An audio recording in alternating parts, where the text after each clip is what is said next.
together make a whole load of noise for David Gray-Hammond!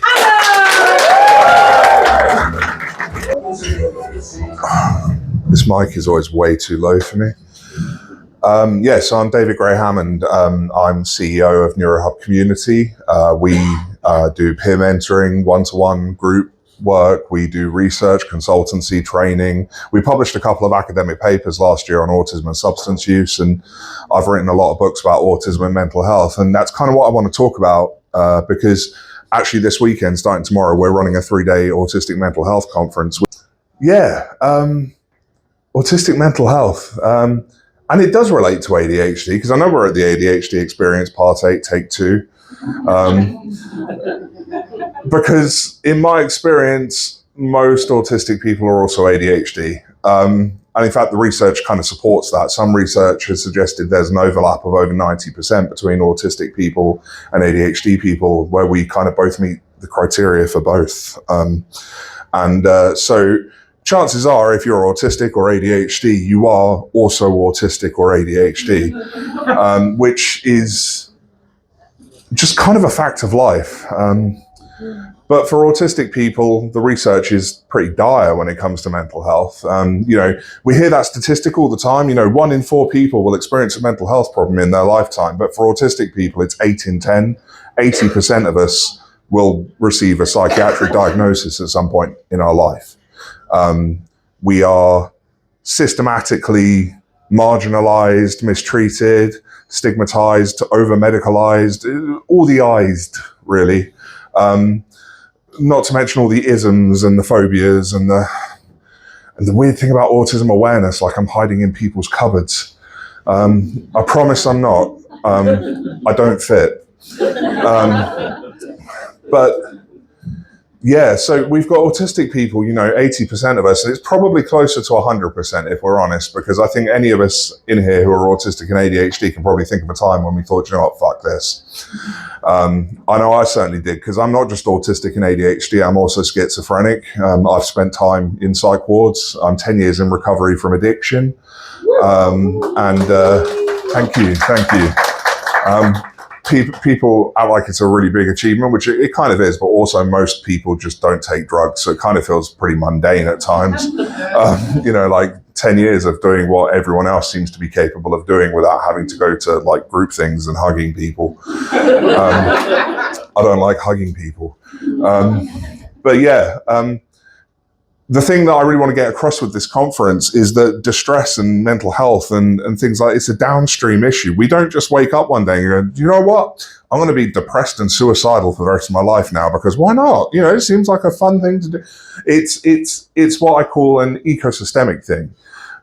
Human beings, and this is where I want to get into the post-humanism stuff now, we are animals. We live in an ecosystem. We forget we live in an ecosystem because we filled it with weird concrete structures and carbon dioxide, but we do live in an ecosystem, and that ecosystem is incredibly complex. You have to think about the body you live within, for starters. That's an environment you just can't escape.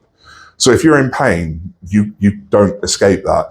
If you are experiencing panic attacks, meltdowns, if you have a chronic illness, you can't escape that. But then on top of that, you're in your immediate environment. Like right now, I'm looking around the room, like there's a bright light there shining in my eyes. There's one there, and I can hear my own voice echoing, which is really off-putting. And so the sensory environment is something that typically we can't escape either. But the way that those immediate environments are set up is overall ruled by the kind of power structures and policies of the culture we live within. So, if politically you are a marginalized group, if societally you're a marginalized group, you're going to be in immediate environments that are quite hostile for you, because people won't design things for you. They'll design them for the predominant neurocognitive style of their culture, or what they want to be the predominant neurocognitive style of their culture.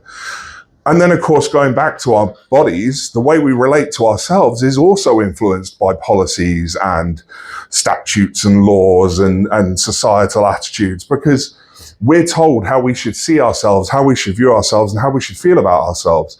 And so when you've got all this going on, and then you've got a psychiatrist going, yeah, your brain's broken, you should do drugs about it.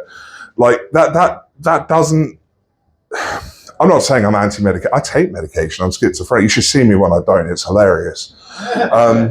It's not actually. It's terrifying. Yeah, I don't know why I said that. It just kind of came out. But yeah, you can't just fix a person because the person isn't broken. We live in an ecosystem that is actively hostile to just about everyone who doesn't fit this weird neuronormative standard, which does involve a lot of eye contact. I'm glad you mentioned that because I think people are trying to steal our souls, and that's not me having a psychotic episode. Like that's genuine. Like that's what it feels like. Also, when I make a lot of eye contact, that's all I can think about. Like, am I looking enough? Should I look away? Maybe I should look at their nose. And they've been talking for like 5 minutes, and I'm like, what did they say? But yeah, back to the point. Sorry, I do have a tendency to go off on tangents. We live in an ecosystem that is just not designed for us, and at times feels like it's actively designed against us. And then we tell people that their mental health problem is something inside them, when actually I believe, and it's part of my work at NeuroHub community and the research I do and the peer mentoring I do, I believe the problem is not in the person, the problem is in the ecosystem that is causing the distress for the person. The distress they're experiencing is a downstream issue. And so if we want to help people feel better, we have to do something about the world we live in, not keep telling people their brains are broken, because our brains aren't broken. My brain's pretty weird, but it's not broken as far as I'm aware. I've never had a brain scan, so I can't confirm that. I did have an EEG once, and they told me it was very overactive. That was about 15 years before I got diagnosed ADHD, so I guess that bow tied itself. But no, if you take anything away from this, first of all, we have a conference this weekend. If you want to find out more, come talk to me. But also, if you're experiencing a mental health problem or distress or just feeling shit about everything, that is not your fault. The way you feel is a function of the world we live in, because every interaction we have changes something. Everything that we do, everything that we put out into the world, everything we receive from the world changes who we are and leads to the experiences that we have. And so it's not your job to fix yourself constantly. Sometimes the work is to just make the world a kinder place. And that's all I've really got to say about that. So thank you.